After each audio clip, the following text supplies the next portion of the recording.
ओए, है कौन तू? हाँ, मैं मेरी लॉस का झूठा बहाना बनाकर हमें बेवकूफ बनाने की कोशिश कर रहा है।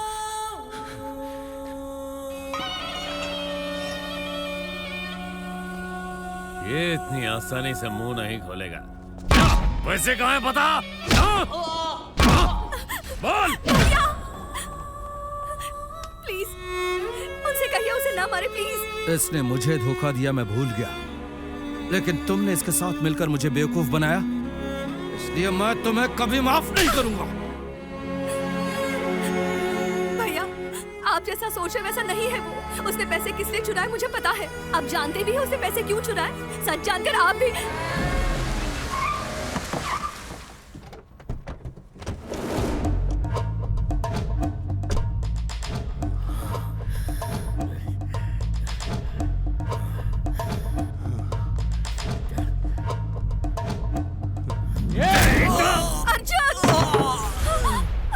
उठाओ उसे। तुझे क्या लगा था कि मैं मर गया? मुझे मौत इतनी आसानी से नहीं आएगी। क्या देख रहे हो? इसने तुम्हारे ही नहीं मेरे भी पैसे चुरा लिए हैं। पूछताछ करने के बाद पता चला कि वो तुम्हारे पास है। मेमोरी लॉस का बहाना बनाकर हर रोज रात आसिफ भाई के पास जाकर मिलता रहा ये। इसी की वजह से शहर के सारे बड़े आदमी, मिनिस्टर, एमएलए, इन सब के हवाला के करोड़ों के पैसे इसने अपने नाम पर ट्रांसफर करा लिए हैं। ये अकेला नहीं, इसके पीछे एक टीम है। बता पैसे कहाँ है? बता, बताओ। नहीं पता। इसे अपनी जान की परवाह नहीं है, इसलिए ये अपना मुंह नहीं खोलेगा। इसका मुंह मैं खुलवाता हूँ। लेकर आओ इन सबको।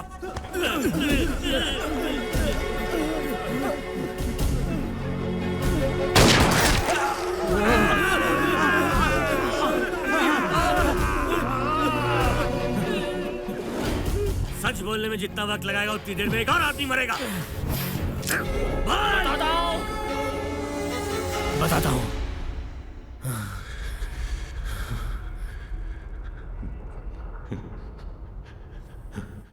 वो पैसे तुम्हारे नहीं हैं, हमारे पैसे हैं। भारत में काम करने वाले हजारों मजदूरों का पैसा है वो, और वो मजदूर हमारे गांव के हैं। धर्मपुर, यही हमारा गांव है। खेती के भरोसे ही गांव के लोगों की रोजी रोटी चलती है। 2 साल से बरसात ना होने की वजह से किसान परेशान हो गए। कुछ लोगों ने परेशान होकर गांव ही छोड़ दिया। हमारे गांव में 60 साल पहले जिस स्कूल की शुरुआत हुई थी, आज भी वही स्कूल है। हाई स्कूल में पढ़ना है तो बच्चों को 6 किलोमीटर चलना होगा। अगर कॉलेज करना है तो उन्हें रोज 15 किलोमीटर जाकर पढ़ाई करनी होगी। हमारे धर्मपुर गांव में लोगों के इलाज के लिए एक बड़ा सा हॉस्पिटल भी नहीं है। अगर कुछ मुसीबत आ जाए तो जाने के लिए ठीक ढंग के रास्ते भी नहीं है, और ना ही पहुंचने का ठीक जरिया। पीने का पानी भी 8 से 10 किलोमीटर जाकर लेकर आना पड़ता है। इन सारी परेशानियों की वजह से हमारे गांव वालों ने खुद ही एक रिजर्वायर बांधने का जिम्मा उठाया। अर्जुन, खाना खाने आ जा।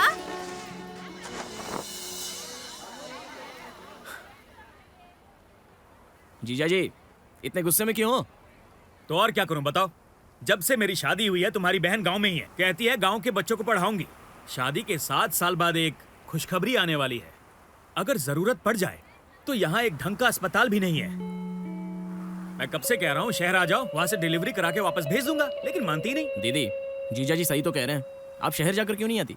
अरे, इस गांव में ना ठीक ढंग से रोड है और ना ही बस है। यहाँ कोई भी टीचर काम पर नहीं आना चाहती। मैंने जो टीचर ट्रेनिंग की है उसी की वजह से बच्चों की पढ़ाई चल रही है। अगर मैं भी चली गई तो बच्चों की पढ़ाई का क्या होगा? दीदी, 3 महीनों की बात है। शिवा के साथ मैं संभाल लूंगा। आप डिलीवरी के लिए शहर चली जाओ। डिलीवरी का क्या है, वो मैं देख लूंगी। तू खाना खा।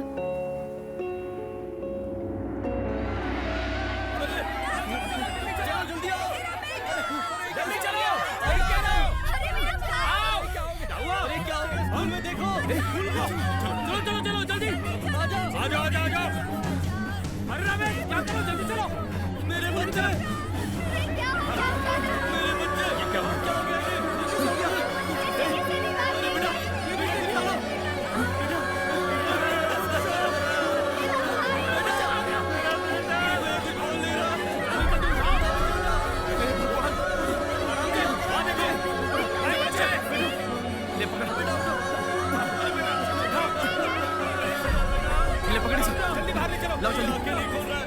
जल्दी चलो, ये लो।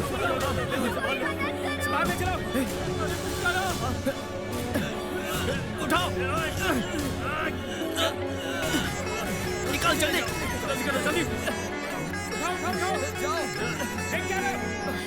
देवी, क्या हुआ तुम्हें? अरे कोई तो आकर मेरी बीवी को बचाओ। अर्जुन जरा जल्दी इधर आ। देख तेरी दीदी को क्या हो गया। अर्जुन जल्दी से इसे हॉस्पिटल ले चल। दीदी,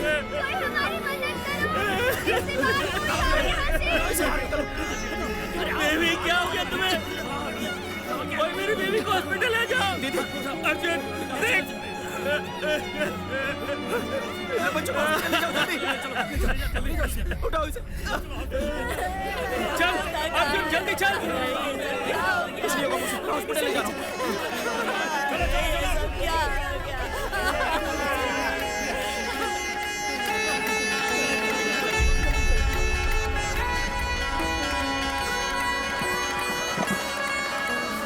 अंकल, मुझे कुछ होगा तो नहीं ना? नहीं बेटा, कुछ नहीं होगा तुम्हें। मुझे बहुत दर्द हो रहा है। बेटा कुछ नहीं होगा तुम्हें, हम लोग हॉस्पिटल पहुंच ही रहे हैं। हाँ,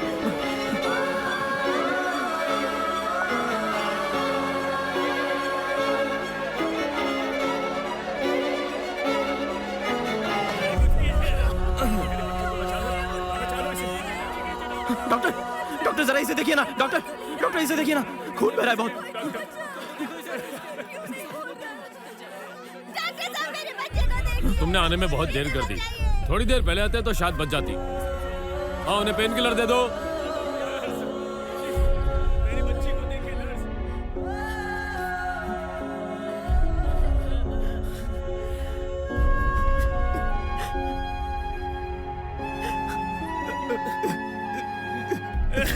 मैं बर्बाद हो गया अर्जुन। इस गांव ने मेरी बीवी की जान ले ली। अब मैं क्या करूंगा? मेरे पास कुछ नहीं बचा अर्जुन। अब मैं क्या करूंगा बता मुझे। मेरी देवी मुझे छोड़कर चली गई अर्जुन।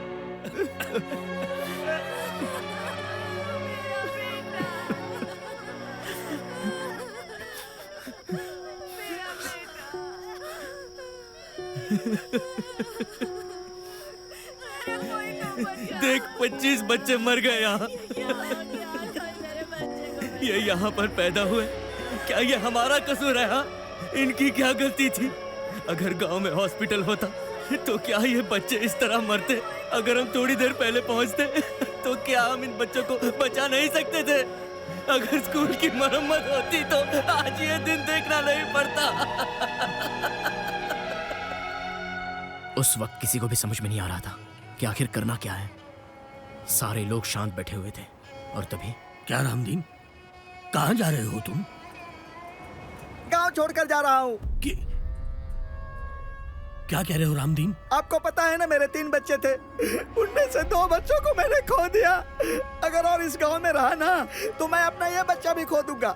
इसीलिए मैं जा रहा हूँ। चाचा, बच्चों के साथ जो हादसा हुआ उससे आपको ही नहीं सारे गांव को दुख है।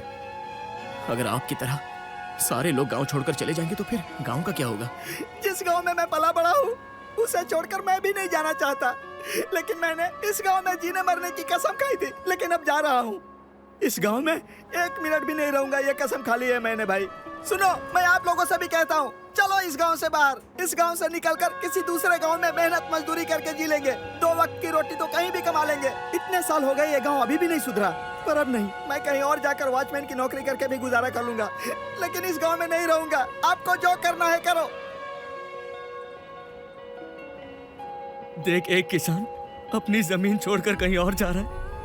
हमारा गांव ही दुश्मन बन गया है। अर्जुन, कोई भी अफसर हमारे गांव में आकर कुछ करता क्यों नहीं? कर चुके हैं भाई साहब। 15 सालों में 3 कोस तक आपके गांव में रोड बनवा कर दिया हुआ है। इतना ही नहीं, वहाँ के एमएलए ने सरकार से परमिशन लेकर वहाँ हॉस्पिटल बनवाया, स्कूल बनवाया, पीने के लिए कुआं खुदवाया है। इसके अलावा 250 घर भी बनवाया। सर, आपने जो कहा उसमें से एक भी चीज नहीं आई है। तुम कह रहे हो कि आया नहीं? तुम्हारे एरिया के एमएलए का नाम शिवराज है। उन्होंने कहा है कि काम बिल्कुल पूरा हो गया है। ये लो उसका कॉपी।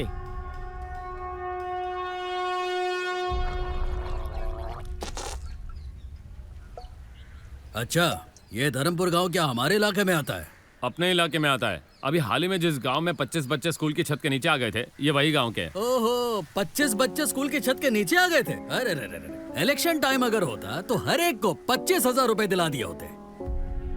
मरने के लिए इन भिखारियों को यही समय मिला था क्या?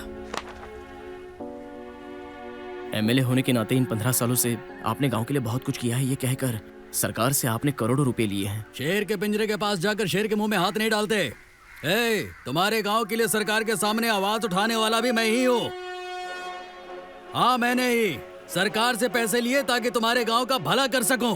तुम लोग कर क्या सकते हो? तुम लोग जहां पर भी जाओगे तुम्हारी खबर मुझ तक पहले पहुंच जाएगी। अगर पढ़े लिखे हो तो जाओ जाकर फेसबुक और ट्विटर पर जाकर खेलो। वो सब छोड़कर गांव का भला करने के लिए अगर यहाँ पर आए तो तुम में से कोई भी वापस जिंदा नहीं जाएगा। भागो यहाँ से।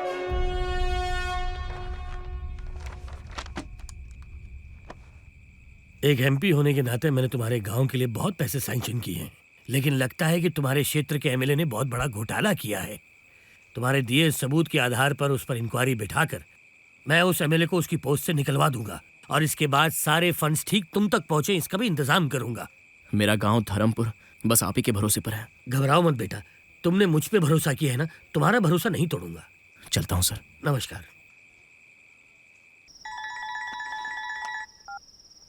जी बोलिए। अक्ल नहीं है तुझे?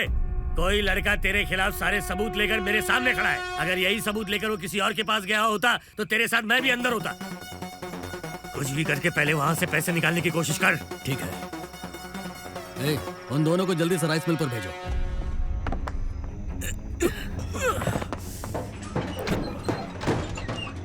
सुनो, धर्मपुर गांव में 25 बच्चे मर गए हैं और वहाँ मामला बहुत गर्म हो चुका है। हमारा यहाँ रहना बिल्कुल सेफ नहीं है। अब मैं जैसा कहता हूँ वैसा करो। पैसों से भरा ये जो कंटेनर है ना, जितनी जल्दी हो सके यहाँ से निकाल कर बाहर ले जाओ। तुम लोग सोच क्या रहे हो? अब मुंह मत देखो, ये ऑर्डर ऊपर से मिले हैं।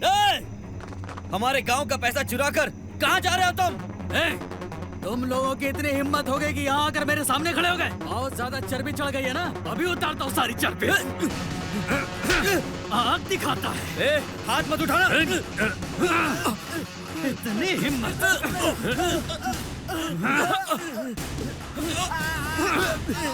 मुझ पर हाथ मत उठाओ। उंगली दिखाता है, उंगली दिखाता है। मार दे इन सबको। जाए तो जाए, पर पैसे कहीं नहीं जाएंगे। मेरे आदमियों को छोड़ दो, गाड़ी गांव की तरफ घुमाओ, नहीं तो इसे नहीं छोड़ूंगा।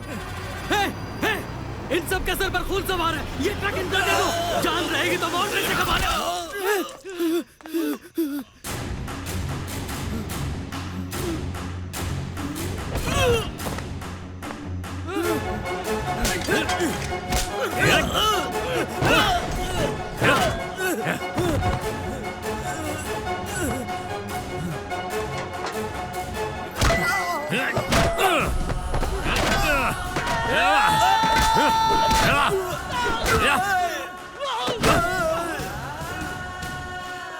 ये तो ठीक है, पर उसका क्या करें? वो तो मर गया ना, इन लोगों ने मारा उसे, और इनके बाकी लोग पैसे से भरा कंटेनर लेकर भाग गए। यही कहानी उनसे कहेंगे। अब ये कंटेनर हमारा है, मैं इसे कहीं जाकर ठिकाने लगाता हूँ। तू यहाँ का मामला रफा दफा कर।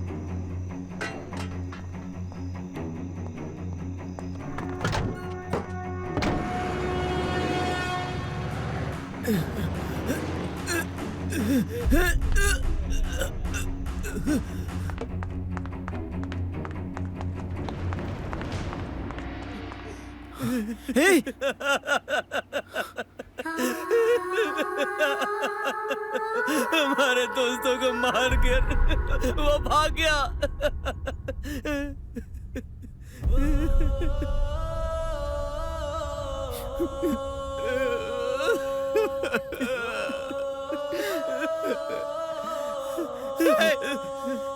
कैसे हुआ ये सब? मैंने कहा था ना कि जल्दबाजी मत करो। वो एमएलए पैसे लेकर भाग रहा था, हमने उसे देखकर रोका तो उसने हमें मारा। देख इन तीनों को। वो पैसे हमारे गांव के लिए आए थे।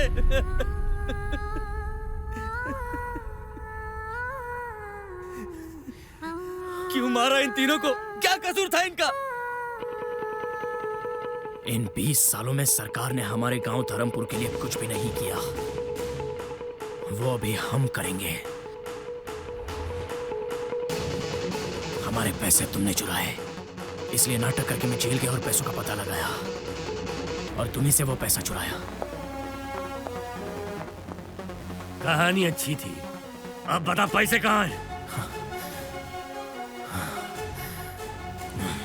तुम्हारे पैसे ना मैंने अपने गांव में संभाल कर रखे हैं।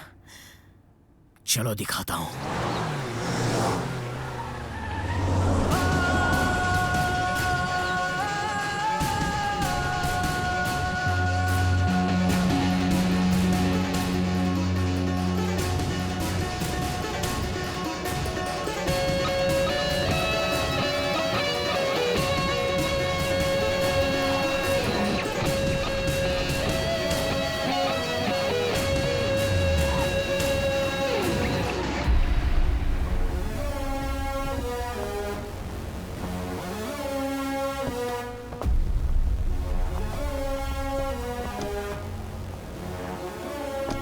देखो हमारा अर्जुन आ गया। कैसे हो तुम? क्या हो गया बेटा? इतना खून क्यों निकल रहा है? अस्पताल चलते हैं। इसकी कोई जरूरत नहीं है। जैसा हमने सोचा था, गांव में सारी चीजें आ गई हैं। तुम अब तक कहाँ थे बेटा? दादी, आपको पता है ये सब किसने किया? किसने बेटा? मंत्री साहब ने। ए, आरती की थाली जल्दी लाओ। आप जिंदगी भर खुश रहो, यही हमारी दुआ है। इस गांव में जब भी इलेक्शन होंगे आपको ही वोट डालेंगे। मंत्री जी, मंदिर में अभिषेक चल रहा है, एक बार अगर आप चलकर दर्शन कर लेते तो। दादी, हाँ? आप इन सबको मंदिर ले जाओ, ठीक मैं है मंत्री बेटा। साहब को थोड़ी देर में ले आता हूँ। हाँ। चलो चलो चलो मंदिर में चलो, चलो मंदिर की तरफ बढ़ो। मेरे पैसे यहाँ मिलेंगे ये बोलकर मुझसे गेम खेल रहा है। कहाँ है मेरे पैसे? पैसे इस गांव में नहीं है, पर आपके पैसों से ही ये गांव खड़ा है। ये गांव आपको याद है? पिछले साल ये गांव बंजर भूमि जैसा लगता था, लेकिन आज ये हरा भरा है। और ये सब आप ही के पैसों से हुआ है। जो भी किया है वो आपने किया है, ये जानने पर आपकी इज्जत कर रहे हैं। अगर सच में आपने किया होता तो ये लोग आपका मंदिर बनाते। तेरा गांव डेवलप करने के लिए तूने मेरे पैसे खर्च कर दिए। तुझे पता है राजनीति में मुझे कितनी मेहनत करनी पड़ी ये पैसे कमाने के लिए? एक छोटा सा चेंज है। राजनीति का मतलब कमाई नहीं, सेवा होती है। लोग आपको चुनकर आपको वोट देते हैं इसलिए ताकि आप उनके लिए कुछ कर सकें। पर आपने सरकार से जो भी पैसे अलॉट हुए थे वो खुद ही रख लिए। उन पैसों का लोगों की भलाई के लिए कुछ भी यूज नहीं किया आपने। आपने सरकार को बेवकूफ बनाया और मैंने आपको। जिस काउंसलर का कोई लेना देना नहीं है उसके पास 50 करोड़ कहां से आ गए? और महीने के 55,000 रुपए कमाने वाले एमएलए, उसके पास बेईमानी के इतने सारे पैसे पड़े हैं। 1,45,000 कमाने वाले एमपी 5 सालों में 6,000 करोड़ रुपए कमाते हैं। ये सब क्या मेहनत के पैसे हैं? वो हमारे पैसे हैं।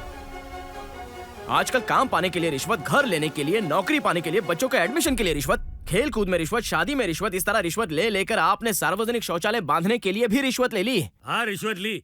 क्यों याद नहीं तुम्हें? वोटिंग डालने के लिए तुम लोग 1,000-2,000 रुपए की रिश्वत लेते हो। यहाँ पे कुछ भी फ्री में नहीं मिलता बेटा। गलत है सर, गलत है। इसलिए हमारे देश में पानी जैसी चीज भी हम 20 रुपए में खरीद कर पीते हैं और आप मंत्रियों को टीवी, मिक्सर ग्राइंडर सारी चीजें फ्री में मिलती हैं। आप जैसे मंत्री जब तक यहाँ होंगे तो 1 साल तो क्या 100 साल में भी नहीं सुधरेगा। इसलिए मैंने आपसे और एमएलए से पैसे चुरा कर अपने गांव की तरक्की की। इसलिए लोगों का पैसा लोगों तक पहुंचना ही चाहिए। ये बात हर नेता को याद रखनी चाहिए। देखा देखा तूने? देखा क्या कहा उसने? इसने मेरे सारे पैसे चुरा कर इस गांव पे लगा दिए। अरेस्ट कर इसे। किस बिना पर अरेस्ट करूं इसे? ऐसा कीजिए, आप एक कंप्लेन दे दीजिए, मैं अरेस्ट कर लूंगा। मैं कैसे कंप्लेंट दे सकता हूँ? ये सारे ब्लैक के पैसे हैं। इसलिए चुराए थे इसने। मेरे पैसे चुरा कर तूने गांव पे खर्च कर दिए। मैं तुझे नहीं छोड़ूंगा बच्चू। आप छोड़ेंगे या नहीं ये नहीं पता, लेकिन आपकी कुर्सी छूट जाएगी।